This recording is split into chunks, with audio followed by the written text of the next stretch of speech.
आजच्या भागामध्ये आपल्याला पाहायला मिळणार आहे आणि ते म्हणजेच की इथे अद्वैतने कलाची चांगलीच फिरकी घेतलेली असे।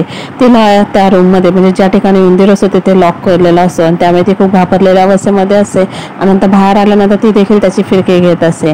ती देखील त्याला त्याच्या बेडवर झोपू देत नाही, मुद्दामून नाटकं करत म्हणत असे की आता आहे ना तू मला प्लीज म्हण आणि स्माईल देऊन वगैरे अशा पद्धतीने सगळी नाटकं चालू असतात। अद्वैतला खूप राग आलेला असतो, परंतु तो म्हणत असतो ना की अजिबात सुधारणार नाही। लगेचच त्यांना सोहमच्या बेडरूममधून काहीतरी आवाज आल्यासारखं वाटत असतं।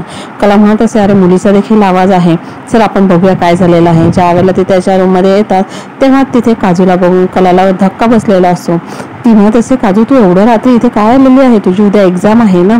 त्यावेळेस की नाही तसं काही नाही, मला आहे ना त्याच्यासाठीच इथे यावं लागलेलं आहे। परंतु मग नंतर अद्वैत म्हणत असतो की सोहम तिला एवढ्या रात्रीचं एकटं जाऊ नको देऊ, कारण की आहे ना तू तिला बोलवलेलं आहे ना, आता तू तुला व्यवस्थितरित्या घरी सोडून ये। अशा पद्धतीने अद्वैतने आता सोहमला हुकूम दिलेला असतो। संगीताला काहीच माहिती नसतं, ती बिचारी काजूला इथे तिथे शोधत असते।